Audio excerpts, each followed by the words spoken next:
Welcome everyone to Insights into the Weekly Haftorah. This week's Torah portion is Korach, who leads a rebellion against Moshe and Aharon. Korach is actually a relative of Moshe, and he leads a serious rebellion against Moshe and Aaron. And Moshe, who has already been described as the most humble person on the face of the earth, he stands up and defends his being the leader, which is in a certain way very almost uncharacteristic of Moshe. Many times when he's challenged, he falls on his face and he begs the people to relent. But here he stands up to Korach and he actually asks God to back him up here. And he asks God to create a new creation in order to prove to the people that he really was appointed by God himself. And that is what happens. That Moshe tries to get Korach and his followers to step down. They would not. And so Moshe sets up this test, and that God will choose who the leaders are. But at a certain point, Moshe says to the people, he says, if God does not create a new creation and the earth doesn't open up and swallow Korach and his followers, then that's proof that God hasn't sent me. The next verse, the earth opens up, Korach is swallowed up by the earth. So the question is, what Haftorah is going to be chosen here? So here it's chosen from actually the first book of Shmuel. For those who have been following our series on Shmuel Aleph, and now we're in Shmuel Bet, we know that originally the people came and asked Shmuel to appoint a king like all the other nations. And Shmuel was very unhappy about this. Not so much that they asked for a king, because in the book of Shoftim, in the Parsha of Shoftim, in the book of Devarim, Deuteronomy, there is instructions for appointing a king. But the fact that they wanted a king like all the other nations, and they were in a certain way tired of Shmuel being the leader, Shmuel was not very happy about this, and God wasn't very happy.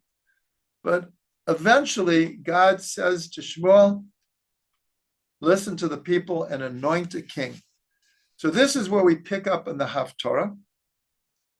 And we could ask a question, because we'll discuss the Haftorah, but you don't see the people rebelling here. And there are other stories in the Tanakh of rebellions that might have been chosen. But here it's very subtle. That's what we're going to deal with here. So just in general, it says that this is after the people asked, and God said, listen to the people. And he told Shmuel that someone's going to come to you, and he's the one who will be the first king. And it happens just like that. Shaul shows up, and Shmuel, in a certain way, had to convince him to be king, because Shaul was like, me? But he convinces him that God had chosen him as king. And here the Haftorah begins where Shmuel says to all the people, come up to Gilgal and we will renew the kingdom there. And it says all of the people came, and there they made Shaul king. And they had a whole feast. And it says all the people and Shaul were exceedingly joyous. But then Shmuel launches into a long speech to the people. And I'll go through it quickly. And he says to them, I have listened to your voice. You wanted a king, you have a king now. But he says to them, I want to make sure that I'm not the leader now, that everyone will admit I didn't take anything from you. I didn't take money from you. I didn't take a donkey from you. I didn't take an ox from you. I served you loyally without anything in return. And the people acknowledged that and said, yes, it's true. You served everyone without getting anything in return. And according to tradition, a voice comes out of heaven and is the witness that God himself witnesses that Shmuel served with no money given to him for his services. And then Shmuel talks a lot about, he reviews all of Jewish history with them, going back to Egypt and all of the judges and how the people turned away from God. And then Shmuel says, you've now chosen a king, but you have to know that God is the real king. Don't turn away from God just because you have a king. You have to be loyal to the King of Kings. And then he says that I'm going to show you something. I'm going to show you that God has been behind me the whole time. It's harvest time now. In Israel, the wheat harvest, the rains have ended. In fact, it's considered not a positive thing for rain to fall near the harvest of wheat. The whole crop could get ruined. But traditionally, the rains have stopped well before the harvest. Shmuel says, I'm going to show you. God is going to bring lightning and thunder and rain just so you keep the fear of God and you don't think because we have a king. And that's what happened. It started thundering and lightning and rain, and the people come and say, they're very fearful. And they say, please stop it. We hear what you're saying. We'll be loyal to God. And Shmuel says, don't be afraid, but remember what I'm saying. Do not turn away from God. And even with all of the sins that you have done over all the generations, God will not turn away from you. And that's the end of the Haftorah. So the subtle thing that is happening here is in the portion of Korach. So one of the explanations is, why did Korach challenge Moshe? So the simple answer is, he came with a very populist agenda. Like, why, Moshe, do you raise yourself and Aaron over all the people? All the people are holy, and God is among all the people. It was a very populist kind of message, and it was based on a truth. God is among the people, and all the people in potential are holy. But we're told that really what Korach was doing is he wanted to be the leader. And so it was a whole political kind of backhand way of him becoming the leader. But one of the traditions is that Korach had prophetic vision, and he saw in the future a great soul was going to come from him. And so he figured that this great soul that's going to come from me means that my rebellion is going to succeed. Who is this great soul? Shmuel. And according to tradition, Shmuel, who is a Levi, comes from Korach, who is a Levi. And that's who Korach sees. And he sees that what a great person he is. So he feels that he'll be assured of victory. Now, in the 99th Psalm that we say at Kabbalat Shabbat every week, every Friday night, it's one of the Psalms that we say before Lecha Dodi. And here we say, usually we sing it, but it's Moshe ve'Aaron ve'Kohanim u'Shmuel ve'Korei Shemo Korim el Hashem ve'hu ya'anem. So here it says in the Psalm, Moshe and Aaron are his priests, are his Kohanim, even though Moshe was not a priest. Aaron is a priest, but they're from the tribe of Levi. And Shmuel, B'korei Shemo.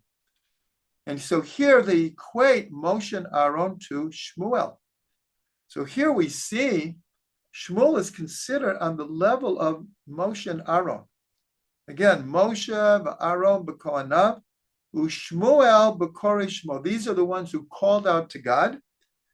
And they called out to God, and he answered them. And so just like here, Moshe asked God, make a new creation to prove to the people that you sent me. And in this Haftorah, so Shmuel says, in a certain way, they both put God on the spot. We don't see that Shmuel asked God beforehand. They make this plan together. Here, Shmuel says, God is going to do this like right now. And God does it. So there's a comparison, but there's even more comparisons. That this idea where Shmuel says to the people, I want you to testify. I didn't take anything from you. Nothing. Not even a mule. But if you look in Parshat Korach, Moshe goes to God and says the same thing, but he's saying it to God. Shmuel is saying it to the people. And in other words, Moshe seems to feel that he has to defend himself to God. And he says to God, I've served you loyal. I didn't take anything from the people. And here we see that Shmuel does the same thing, but here he talks to the people. So there are many, many comparisons. I've already mentioned like 3 between this Haftorah and the Parsha of Korach. But here also we see the way that Shmuel is reviewing Jewish history is very similar to the book of Devarim, the book of Deuteronomy, where this is Moshe's last will and testament. The whole book of Deuteronomy takes place over 37 days. And a lot of it, in the beginning, Moshe is reviewing with the new generation that's going to go into Israel. Well, what has happened these last 40 years and what happened before in Egypt? Many of them were born afterwards. And so Moshe reviews Jewish history, and that's exactly what Shmuel is doing here also. Moshe is doing it before he takes leave of the people. And Shmuel is also, he doesn't die here. And he remains the prophet, so much so that Shaul is very, very dependent on Shmuel because he recognizes what a great soul he is. But here, in a certain way, Shmuel is taking leave of being the recognized leader. Now there's a king. Nonetheless, in a certain way, Shmuel continued his leadership of Israel, but it was shared with the king. So we see many, many comparisons. And now we can understand why this was chosen to be the Haftorah, especially because of this tradition that Korach looked in the future and he saw that Shmuel would come from him. So it's a natural connection. And one last thing here is that towards the end of the Haftorah, Shmuel says to them, fear not, even though you have done all of this and you've turned away, continue to serve God. And this is a message that Moshe also brings many times in trying to get the people to do tshuva. But he assures them that God will not turn away from them. And he's the one actually who, as it were, convinces God. Because after the sin of the golden calf and after the sin of the spies, God says to Moshe, I'll get rid of this people. I'll start a new people from you. And of course, Moshe will have nothing to do with that, and he defends the people. But he makes it clear to the people that you have to have what's called Yirat Hashem. And so here, Moshe is telling them that you have to have Yirat Hashem, and you have to do tshuva, and that's what Shmuel is doing here also. So here we see tremendous connections between the Haftorah and the Torah portion of the week.